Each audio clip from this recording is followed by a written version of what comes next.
You're listening to the Resilient Author Podcast, the show that goes beyond the pages to explore the grit, courage, and resilience it takes to write and publish a book.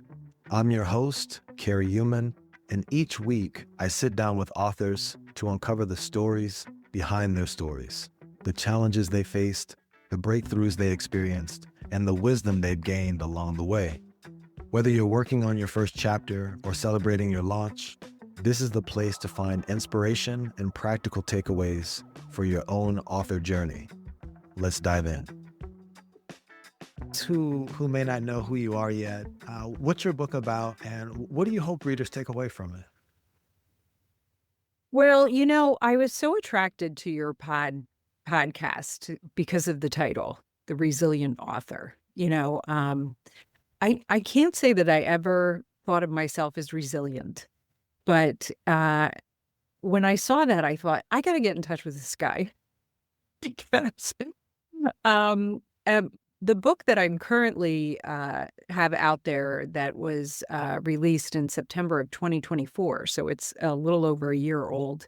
It's called Higher Powered, and that's where my resilience comes from.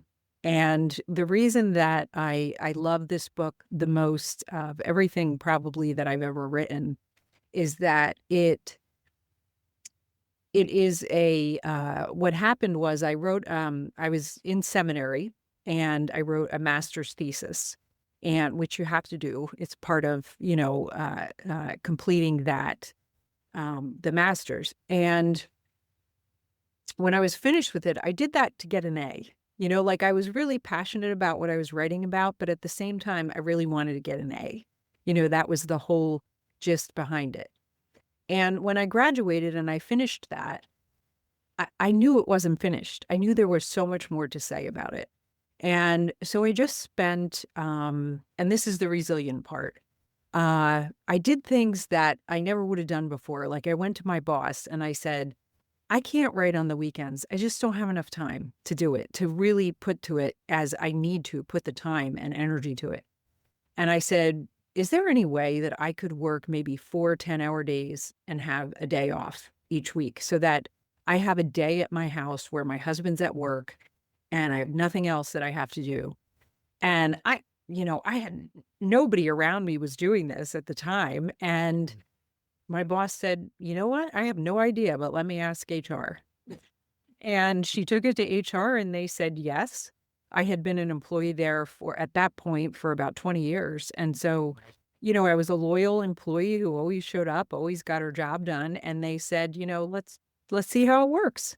Mm. And not long after that, they created um, oh gosh, I can't remember the language for it, but an HR policy where if you wanted to do some kind of work shift like that, as long as you got your 40 hours in per week, and it got okayed by your boss and everything, that you could do it. And it just, that's not something I ever would have done before. And I think the things that I wrote about in this book, it is about dying to yourself. It is about what I've termed personal eschatology. Eschatology is, for people who don't know, it's the study of the end times or the end of things. It's kind of a scary thing to think about, like it's apocalyptic, is the word that you often hear associated with it. And I grew up in fear of it my whole life because I grew up in the church and I grew up in sort of a fire and brimstone-y kind of message, that you're going to burn in hell. And that's the end of the world, is when Jesus comes down and, he puts the bad people over here and the good people over there. And he takes the good people and the bad people are basically screwed. And for the most part, I felt really bad growing up. My dad was a minister and he was also an alcoholic. And I was the youngest of four. And at one point when I was young, he told me that I was a mistake. And so I just took that as God telling me I wasn't supposed to be here. Therefore, in my mind, I was bad. And so I was going to end up with those people who were thrown into the fire. And so I spent my whole life being terrified of the end of times. And, there's horrible B-rated movies about it and even some better movies about it. Um, and it never ends well for people who go in the fire, you know? And so this idea that I came up with while I was in seminary and I was learning all kinds of different ideas and academic theologies about what Jesus may have been saying here and there and everywhere.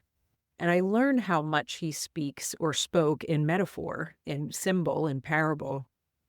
And lots of people may have already known about that, but I had sort of the Sunday school understanding of things when I got there.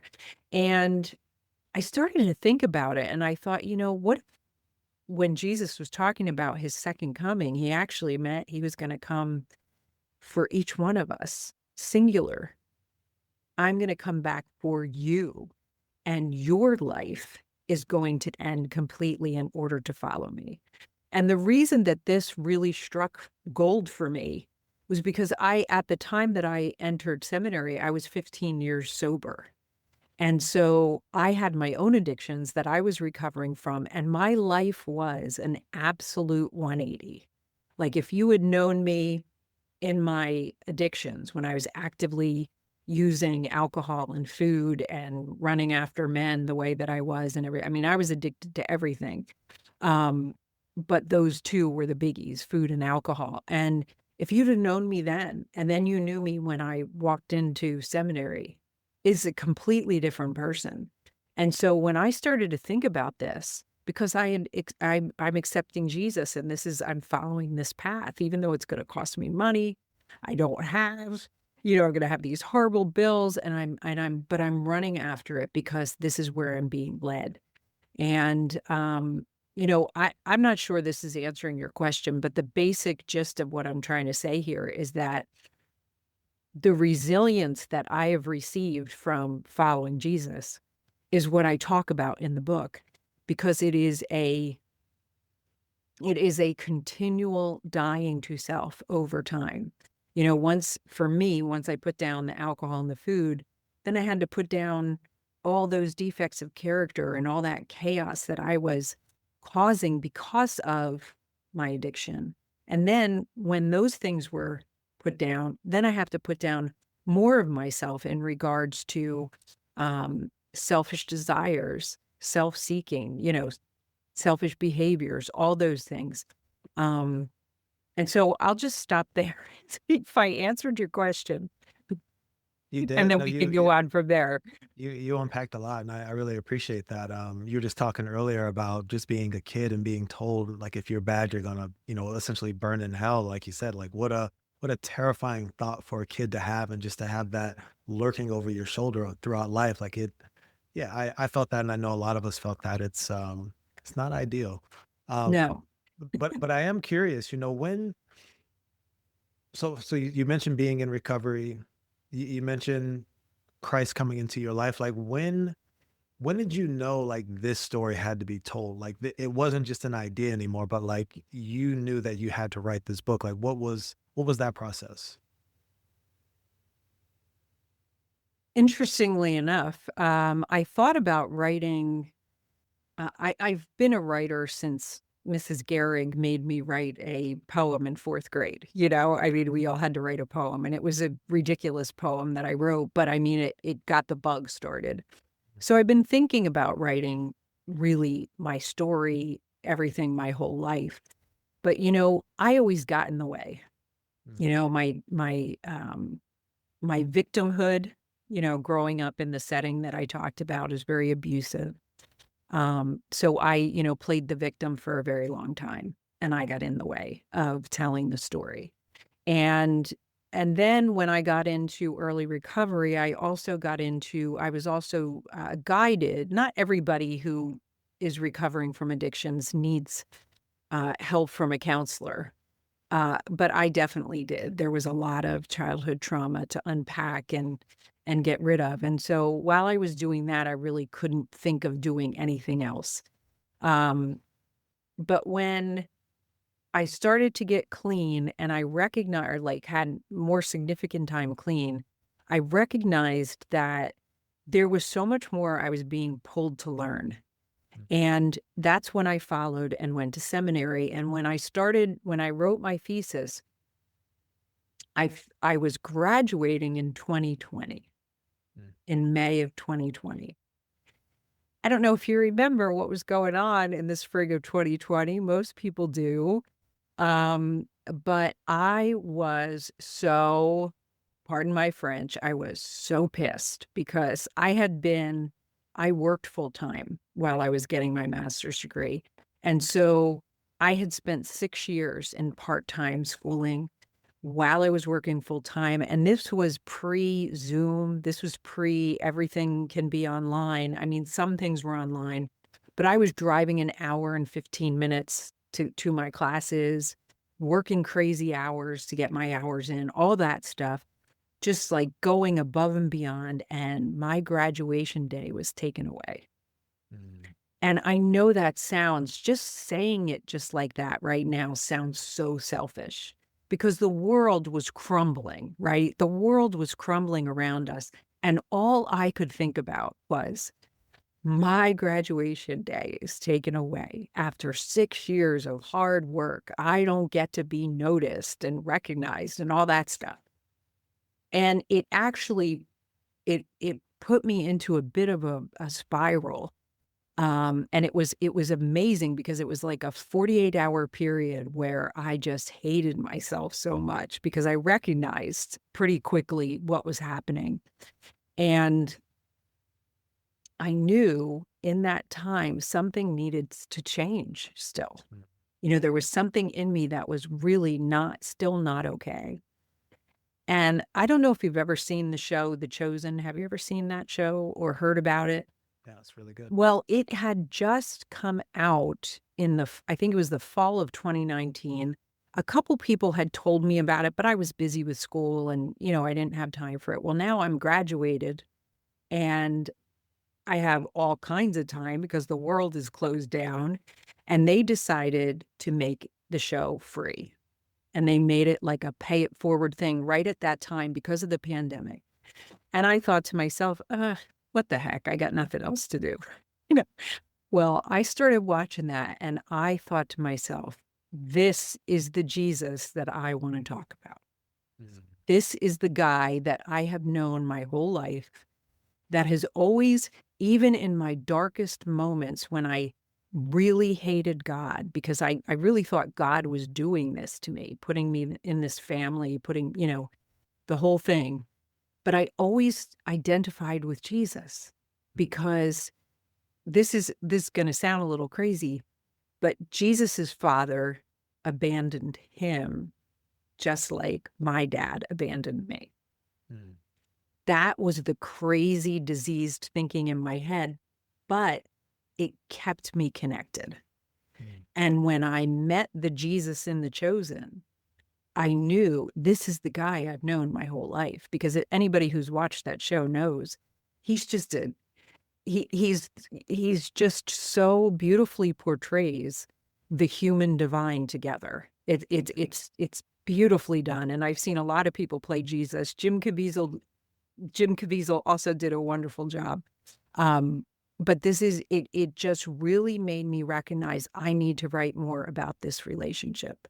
And so that's what started me taking the thesis and turning it into a book. And then it just sort of, I got in touch with my former thesis advisor who had just retired.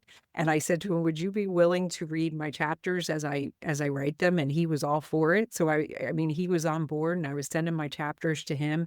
And that's when I talked to my boss and asked, for this special time to do the writing. And I knew it had to happen. And as I was writing it, I was recognizing how much I have died to over this time of in myself that needed to die in order to truly follow where Jesus was leading me.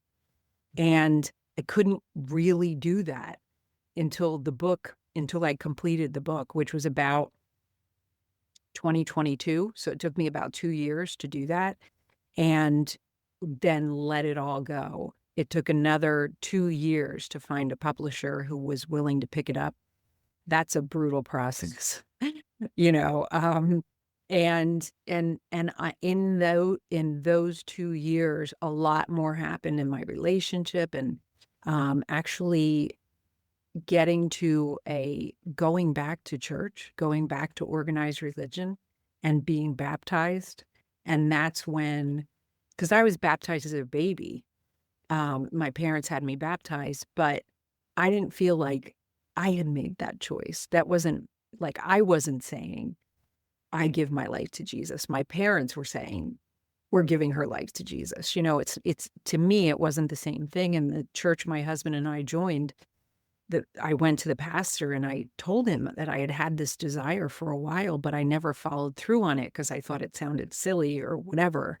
And he was like, "Well, this is why we do adult baptisms here. So I'm so glad you're here." And I was baptized in the summer of 2024, and then the book was published. And it's just like, it all sort of happened at the same time. It's like Jesus was like, "Okay, we're all in the deep end together now." Interesting. It's interesting you mentioned that. I was talking to a friend not too long ago, and I want to ask, when you left organized religion, like, did you ever feel like you had to abandon your faith altogether, or like, do you feel like that decision sort of opened the door to like a more personal, authentic relationship with Christ, or whatever you were Yeah. doing at that time? Yeah. It actually, well, it opened the door for a lot of things at first, which were not great.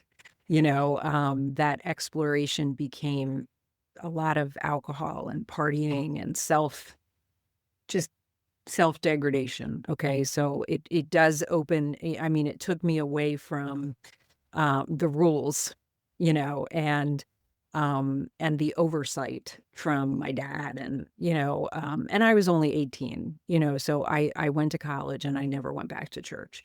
When I did go back to church, in those in that period of time when I was not a member of a church, my sister, my one sister invited me to she was going to a Catholic mass on occasion because she just liked it, and she invited me to go with her. I could not stop crying the whole time I was in there. Like, I just felt so unworthy, um, like, "I can't be in here, this is not okay. There's something really wrong, I can't be here," and I just never went back. And I would go to church for, like, weddings and funerals and that kinda stuff, but that was it, and an occasional Christmas Eve here or there if someone wanted to go that I knew, but I always, like I said, I always was connected with Jesus. I never stopped communicating with Jesus. I was really angry at God. I told God off a lot, in my drunkenness. Um, but one of the things that came back to me when I was in my first year of seminary was I had had an encounter with Jesus where I had been at a party and I went outside of the party. This was about a year or so after college. I left the party to smoke a cigarette and it was really cold, like January, Pennsylvania cold, which is brutal, right? And nobody wanted to go outside and have a cigarette with me. So I was all by myself and I was standing there and the sky was just gorgeous with millions of stars. And I was so angry. I was a year after college, all my friends are getting married. I don't even have a boyfriend. Like, I mean, my life is just a mess. I'm living at home. I mean, it was horrible. And so I just started yelling at God. And I'm standing there smoking this cigarette, yelling at God and telling him off. And all of a sudden I remember saying, I don't remember a lot of what I said, but I do remember saying, "When is it my turn? When are you going to do something for me?" You know, I was such a brat, I was such a brat. And, I remember feeling this like warmth in the middle of this cold moment. This warmth came over me, and I knew with every ounce of my being that if I turned to my left, Jesus was standing right there. Not ghost Jesus, not spirit Jesus, like physical Jesus was standing right there, waiting to hug me. He heard me and he came to me. And for a moment, I had peace, and then it turned to like terror Mm. because I went right to I'm going to be thrown in hell right now. Mm, And I ran back into the party. mm, And I repressed that memory or just would not allow myself to think about it until literally when I was sitting in my intro to New Testament class and I had this idea about personal eschatology. I remembered it and I thought, that's what that was. He was coming to me. He was coming back for me. And he wanted to tell me my whole life had to change. I had to die to myself. And I couldn't, whether or not he communicated that to me in that moment, I couldn't remember. He may have, but it scared me so much that I ran away from him in the moment. And but what I saw happen over those years, the years following that moment, which was, like I said, about a year or so after college until I got into recovery, was about 5 or 6 years. And those years, I had no communication with Jesus. I had no connection. It was so dark and dismal, and I was suicidal. I mean, it was the darkest my life has ever been. And when I was remembering all of this in my class, I was thinking of, Jesus saying, there will be weeping and gnashing of teeth for those who do not follow. mm, And I was like, that's what that time was. It was horrible.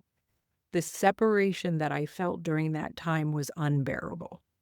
It wasn't that I didn't believe in God. I just felt nothing. Like it was just an absolute,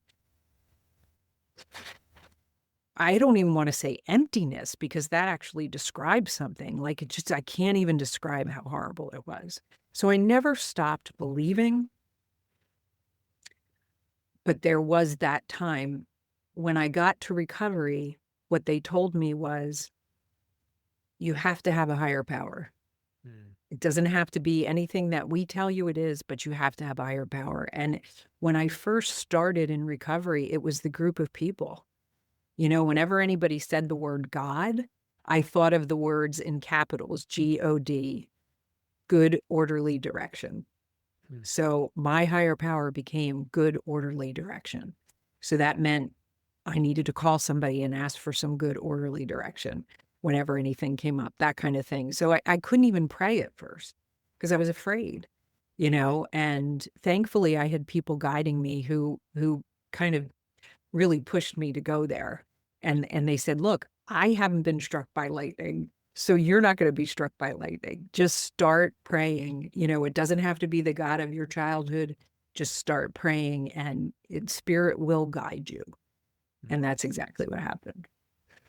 I really like the God acronym, good orderly direction. You've mentioned a couple times now being in recovery for, multiple addictions. I'm just curious. I've been in recovery for a while myself. In those early years, where you talked about like the word empty described something, like it was more than that. Like how did you keep yourself from picking up, some of those old bad habits, relapsing, or if you relapse, how'd you get back? Like how did you work through those memories? How did you keep going? How did you keep moving forward? Thankfully, um, I absolutely believe in divine intervention through people. Mm, God put a lot of people in my life who steered me in the direction I needed to be steered. mm, Um, my very first guide in the program, she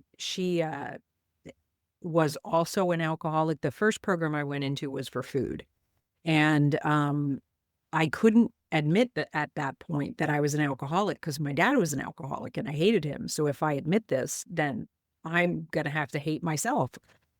And so but I could admit the food problem because I knew that my whole life. I knew there was something really wrong with me because no, people didn't eat the way that I did. Like I watched people and they didn't eat the way that I did. So I knew there was something really wrong with me there. So I had no trouble admitting that. And so when she said to me, there's no sugar in your food plan now. We have to take because sugar's the addictive substance. And I said, okay, and we were talking about that. And she said, so that means you can't drink any alcohol because alcohol has sugar in it. And it's just bad. It's not going to help you. And so I said, oh, well, I have no problem with alcohol. You know, and, that's not my problem. Well, within, a year of being clean, okay, so I was clean. I had put the sugar down, which meant I put the alcohol down. So I was sober, er, Mm. but I was what you would call stark raving sober. I mean, I was a crazy person. And this is where I say God put the people in my path, because this woman happened to also be in the program for alcoholics as well. But she never told me that. But she could see all the behaviors, all the attitudes, all the things I was saying. She could see it, and she started asking me questions about it. And she sent me to a counselor who was a certified addictions counselor. And she said, he's going to be able to help you with these childhood issues that I can't help you with because I'm not a trained counselor. And one of the first things he did with me is he asked me all the questions that you would ask an alcoholic. And he said, answer these questions as if you hadn't put the food down yet.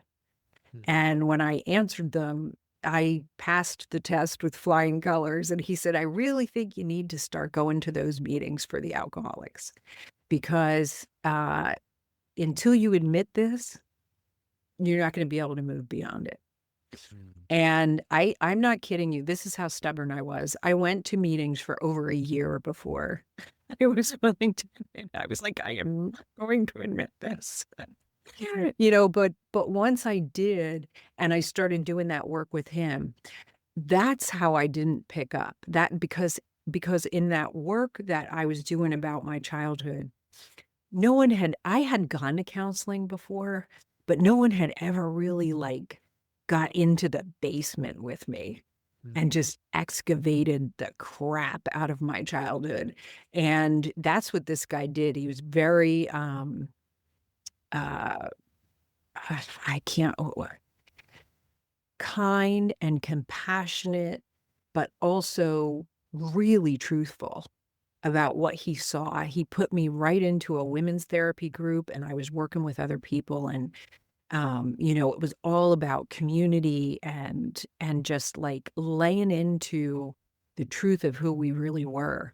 And this was not easy. This was hard. This was 4 years of my early recovery that it literally wiped me out emotionally, but it cleared the way for the spiritual life to begin, for the spiritual life to truly begin.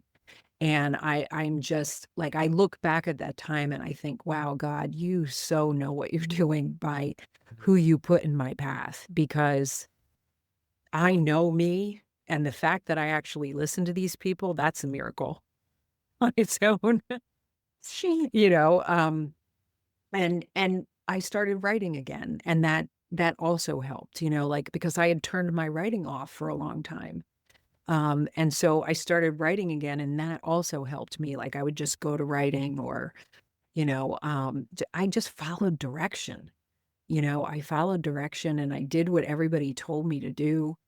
Because I was just so tired of feeling tired and sick of myself all the time, and I had a little bit of glimmer of hope when I talked to these people, because they were relatively happy. Mm. And I thought, how are they doing this? Like, how do you put down sugar and still be happy? That makes no sense to me. Or never. Like, I mean, I went into recovery in 1999. Are you kidding me? I'm not going to have alcohol on New Year's Eve, 1999. Like, what kind of crazy person am I that I chose? Because I didn't choose that time. Mm. God chose that time for me. Mm. Yeah. Yeah. Wow. I mean, it sounds like you really did let go and let God. I can really feel that in your story. Yeah. So, how did the process of actually writing this book change you? Personally, spiritually, or professionally. Becoming an author is a big deal for a lot of people. How has it impacted you? Well, it was my second book. My first book was a daily devotional that I did, that I finished actually right It got published right when I started seminary. So I was about 15 years sober when I did that. Mm. And that was a great experience because my spiritual mentor at the time, he was the chaplain where I worked, and he was on the receiving end of each one of those entries. And so I had somebody who was really supporting me um, and was also a man of the cloth. And I actually was able to trust him in a time when I was not involved in organized religion. And so that helped me to get a little closer to, it's again, God put this person in my life. This particular book, though, I think the thing about it, how it changed me was it made me recognize that, the story in the Bible about, and I can't remember exactly which gospel it's in. I think it's in more than one, where the rich guy comes to Jesus and says, what do I have to do to follow you?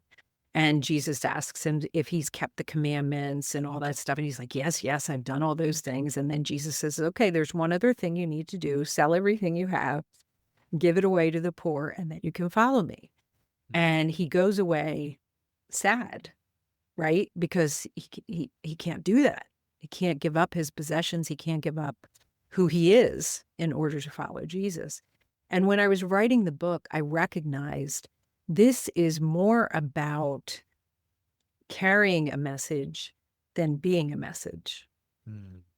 This is more about sharing God's word with people so that they can get closer to him than being revered or than having my graduation day or all those things that used to put a block between me and God because of my pride or my ego or, whatever that thing was that was in my way.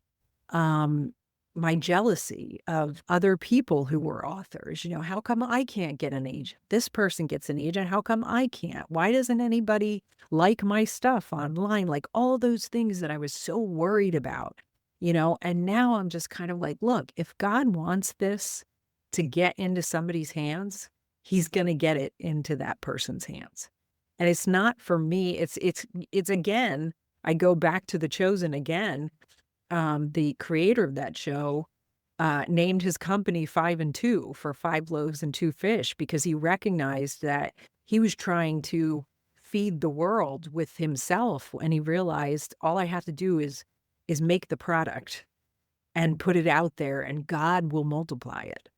And that's what I recognized while I was writing this book, and especially when I was trying to get it published and trying to find a publisher, because anybody who's ever done that knows it's just like you just get rejected or you get just ignored completely, and it's brutal. It's a brutal process. And I just had to trust that when the time was right, if this was God's plan, it was going to happen. And it did. And the book that I am currently working on, or that I just finished, actually, I just found a publisher. It took about a year. And again, it was the same kind of process where I just kept doing the next thing, sending out the next query letter, whatever it happened to be, and just saying, all right, God, whatever you got in store for this, you take it from here, and letting it go. And every time, everything I really need to know about how to live my life, I've learned from early recovery. Every time I get in my head about something, I call somebody, or I pray, or I go to a meeting, or I got to get out of my head. Because when I'm in there trying to create outcomes, it just never ends well. It's You get just messy. not Get good. messy up there. Yeah, I can relate to Yeah. that. Yeah. I would love to just jump into your publishing process a little bit. Sounds like you got a more traditional publisher. Actually, the Higher Powered was published by what you would call a small house publisher or an independent publisher. And I actually found him after sending it out to so many places and getting rejected or ignored, like I said. Um, a friend of mine said, I'm following this guy. He's somewhat of a meditation guru, and he said, um, I realized that he has his own little publishing house because he writes a lot of books and he publishes books on transformational spirituality. Mm. And he said to me, why don't you send him your book? And because I had talked to him about it several times, and I said, well, if he's doing transformational spirituality, he's probably not that interested in a Jesus story, because a lot of people who are, in the meditation realm are, they're not into Christian literature or anything like that. And he goes, oh, no, give it a try, see what he says. He had the book for 3 months, and I thought, it's probably like I sent it to him and I said, my friend told me to reach out to you. And after 3 months, I thought, yeah, it's probably not going to happen. And within like 2 weeks of that, I can't remember the exact timing, but he got in touch with me. He's like, I just got to read your book. I'm sorry it's taken so long. I love it. Let's do it. This is awesome. And I was shocked. I was absolutely shocked that he wanted to do it. And he was his assistant did all the cover design, and it was absolutely perfect. I told her a few things like that I was thinking about, and she just took it and ran with it. Again, I think it was divine intervention where God just said, these are the people who are going to take care of this particular product, and it didn't, I mean, it's been just over a year and it's not doing like enormous sales or anything like that. But what it did for me, and I believe there's still a purpose for it. I believe there's still more to happen here. Um, it got me in touch with, I just recently had a YouTube conversation with a teacher, a spiritual teacher who I've wanted to talk to for a long time about this idea. And it took a year, but we finally had the conversation. And it was it's a lot of this is about patience and trust, you know. Um, yes, there are certain things that I need to do. Like I need to go online and try to have my presence known on social media and all those things I don't like doing, all those techie things I don't like to do, marketing myself. I don't like those things, but I need to do those, right? But I also need to trust God, pray, and keep doing the next thing, and the next thing was to write the next book, which I did, and started to put out in feelers for a publisher and wanted to go with a more traditional Christian um, setup somehow and started sending it out to the biggies, like Tyndale and Thomas Nelson, the ones that usually do Christian publishing, and found in that because I actually also in the process of this, sorry, I'm backing up a little bit. I tried to find an agent because I thought an agent will help me, Every agent I reached out to said, until you have somewhere between 2,000 and 20,000 followers online or sales, no agent is going to pick you up. And I just was so depressed when I heard that because I thought to myself, I'm like, yeah, but you don't understand. I need your help to get there. Like, how do I get there?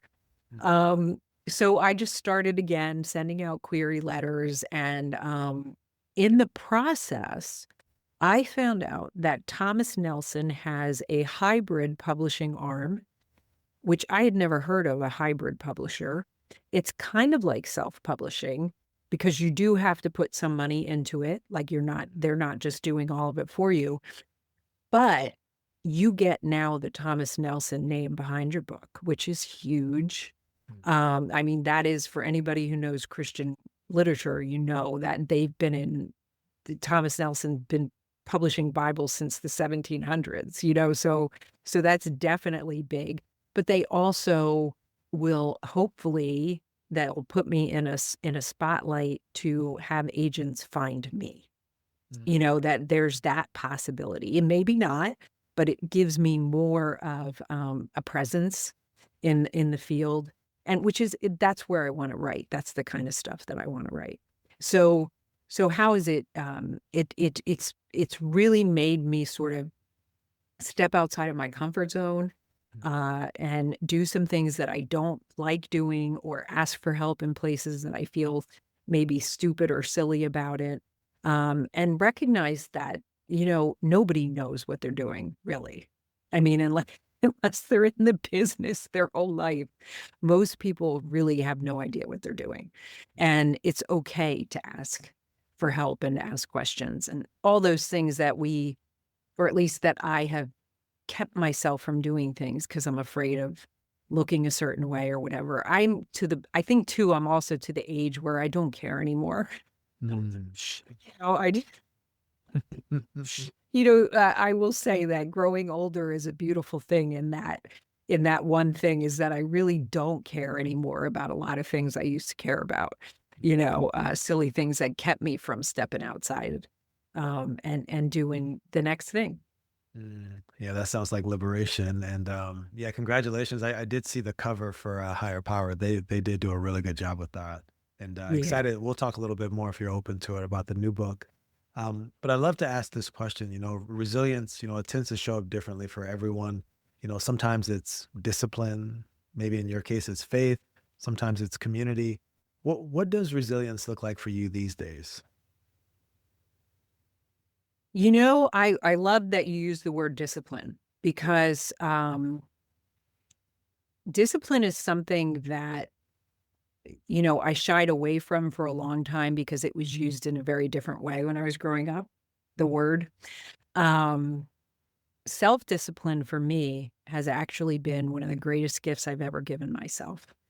And I believe it is where my resilience comes from because, uh, and it really started when I got into recovery because there's a lot of self-discipline needed to stay clean and follow direction, especially for someone who's spent her whole life rebelling against those things. And so at first, that's where it started for me.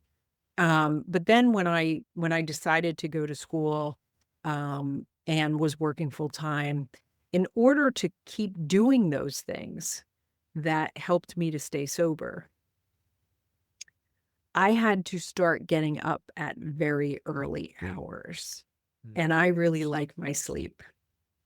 And so I had to really discipline myself in order to do those things, like get up at 4 o'clock in the morning in order to have an hour with my higher power before I left for work or before I left for school or whatever I was doing that day. And now, today, what that looks like is I left my traditional job a year ago. I have a wonderful husband who said, you know, you're never gonna this is never gonna happen if you don't just put your whole self into it. mm, And it just happened to be a really bad time where I was working. Things were not going well. Lots of people were getting fired around me or people were leaving. And so I took him up on the offer. And he said to me, he said, I wanna I wanna retire when I'm 65, which was at that point 3 years away. And he said, "So if you promise me you'll either be rich or have health insurance by then, um, that's all I care about. I wanna make sure that you have health insurance." And I said, "Okay." And so why is that important? For several reasons. One, I am accepting his offer. I'm accepting help from someone else. I'm not being pigheaded about, yes, there are times when I really wish that I could be, providing some financial support to our marriage. But I also know that part of being married is helping each other to get to the places we're supposed to be in our lives. And that was something I could never have done, even in early recovery, because I was so set on, not being a sponge, anymore. And, I recognize that I'm not being a sponge. I'm just being somebody in a partnership. And, but where the discipline still comes in is that I still get up, even though I don't have to punch a clock, go to a job, all deal with traffic, all that stuff. I still get up at 4 o'clock in the morning mm, to spend time with God when it is that quiet, because that's the thing I have discovered in all of this, that my time with God is the most important part of my day. mm, And when the alarm goes off today, I don't go, "Ugh," When the alarm goes off today, I go, oh, I get to go be with God for a couple hours, and it's turned from discipline to it's absolute joy to do it. And seriously, if you had told me this 15 years ago, I would have rolled my eyes at you and said, "You're crazy. I am not going to be excited about getting up at 4 o'clock in the morning." But it's what happens, for me anyway, when I surrender what my selfishness wants to what the healthy me wants, okay, which is following God and living cleanly and living good, it becomes what I want. I Mm. don't know if that makes sense, but that is what self-discipline has done for me. It has taken me to a place where the things that are good for me are the things I actually want today. Mm. I'm just gonna take that in. You said a lot there. Sounds like you and your husband have created something really special. That's really cool that that space has been created, and yeah, Yeah. That I- took a lot of work, it's a but yeah, process, I'm we sure. You know. exactly. Yeah. Yeah. Mm. A lot of the listeners of this podcast are aspiring writers and authors, and they have stories, but a lot of them haven't started yet. What's something you'd say to someone who feels, called to write, but maybe they feel stuck, maybe they've stopped and started, but they're not sure they're ready. Any insights on just how to get things moving? Uh, for me, it was really helpful for me, and I think I did mention this on both the books that I have published. I had someone that I asked to help me by being on the receiving end of the things that I was writing. Mm. Like when I was really serious about, yeah, you know what? I do want to do this. I had this project in mind, whatever it was, or, whatever it is for each person. And I needed to find someone that I trusted. And it really did happen sort of organically both times. Um, but it was helpful to me because I needed to be accountable to someone other than myself. And neither one of them really, I mean, my thesis advisor did do some critical editing for me in regards to, Bible stuff that I was talking about. So he was really helpful there. But in the first situation, the chaplain didn't even really, he would let me know, like I'd send him the entry on an email and he would let me know he received it, and then he'd let me know he read it. But he didn't really say too much. I mean, there was maybe like 1 or 2 that he had some big feedback on. But for the most part, he really was just a sounding board. And, that can make a huge difference for somebody who's struggling to do it every day, because that's the key for me, was that I was doing something every day. I was writing something every day, even if it was only just a couple of sentences. I was committed to the process every day, because then it becomes a habit, and then it becomes part of your makeup. You are an author already. You don't have to be published in order to call yourself that. Yeah, it's like brushing your teeth. You just Exactly. you get into the rhythm. Absolutely. Yes. Yep. So, Jessica, before we close, I would love to know just what you're up to now. You kind of hinted at a new book, but like, what are you working on? Any other projects? Any creative adventures? What are you excited about now? Yeah, yeah. The one that is with the publisher now, it's called Sunbathing, Sunbathing, Mm. basking in the word of God. And it's meditations on things Jesus said. But what I've done is created like an almost an interactive devotional, where at the end of each, one of the things I love about different devotionals that I read is when the author will ask you a meditative question at the end of their devotion. And so that's what I did. I set it up so that there would be a prompt for the reader at the end of each thing, whether it was a meditation prompt, a writing prompt, a study prompt, um, so that the reader could really dive into the scripture as opposed to just listening to what I have to say. Because when you go to church and you hear the preacher talk and you think, oh, this is great, but you have questions, or and you don't get to talk to the preacher after. Like, this is a situation where if you have questions, you can take it into the writing prompt or the meditation prompt, and you can take those questions to God. So that's what that is. I'm also working on I've been blogging poetry since 2017. I love writing poetry. It just sort of flows through me.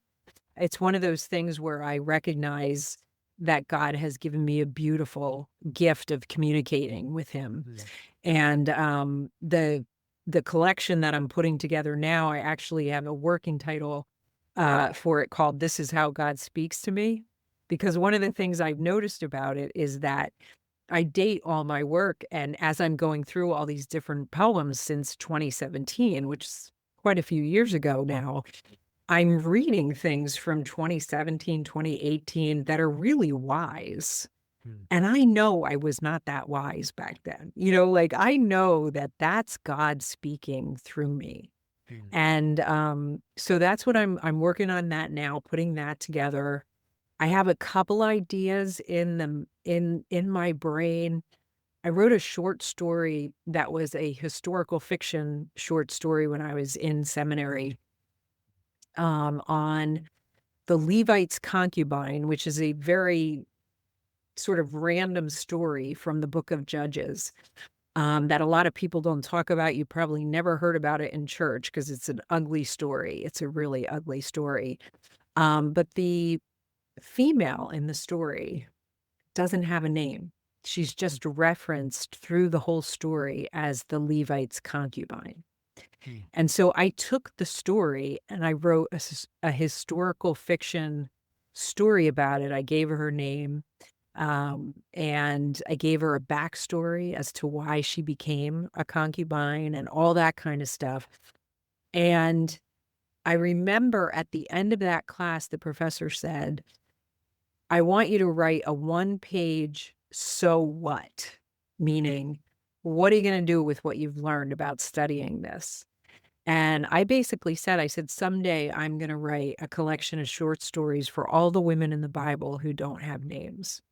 Mm. And give them all names and give them backstories. And maybe that's why I love The Chosen so much, because they're doing, they're giving some historical fiction accounts to give plausible stories to what the disciples might have been going through, or what their life might have been like before they met Jesus, or, after. Who knows where they're going to go from here. But I really think that we all are we all are connected to the people in the Bible in ways that we really don't explore enough. And I think with writing this, I think that may be the next thing I do, because I'm talking about it now. There are a couple different things I have in my head. So I'm not sure, but that one is near and dear to my heart because it was the first paper I ever wrote for seminary, and it sticks here a lot. Mm. Mm. Well, So we'll definitely, see. sounds like you have Yeah. enough on your plate to keep the wheels turning for a little bit at least. Yeah, We'll have to absolutely. maybe circle back and talk about the new projects once you get them out in the world. I Oh, I love it. Yeah, that'd be great. Yeah, it'd be fun.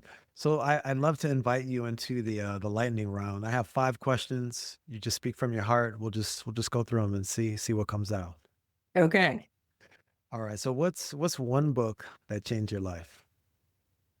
Man's Search for Meaning by Viktor Frankl. Mm, If you've never read it, read it. It's awesome. yeah, that's powerful. If you could have dinner with any author, past or present, who would it be? Dean Koontz, Mm. When it comes to getting ideas out, are you more of a talker or a writer? writer. Finish this sentence. Writing my book taught me to.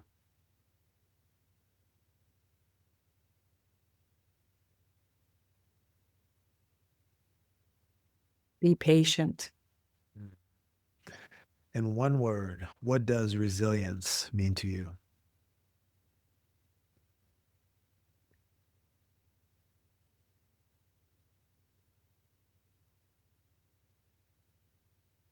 Perseverance. Mm. Well done, Jessica. So this is, I like to call this the final chapter. If you could leave one piece of advice or encouragement with our listeners, something that they'll carry with them long after this episode, what would it be? It's never too late.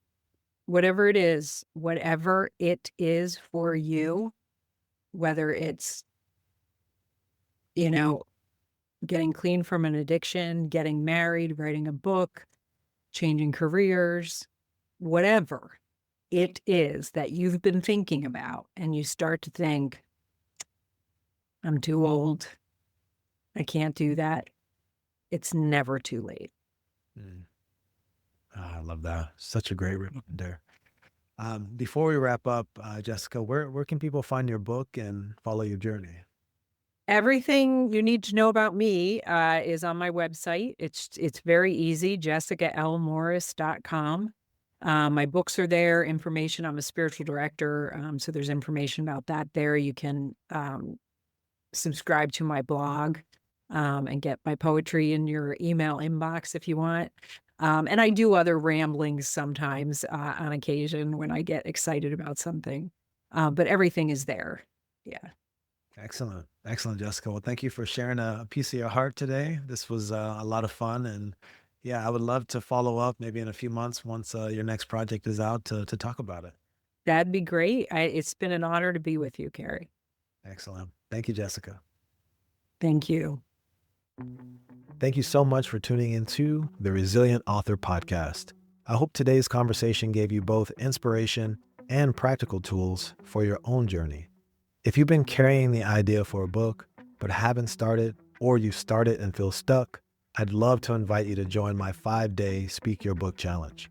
In just 5 days, you'll speak the outline of your first draft and discover how to turn it into a finished manuscript and a published book. You can join anytime at voicetobook.co/challenge. Until next time, keep going, stay resilient, and remember, your story matters.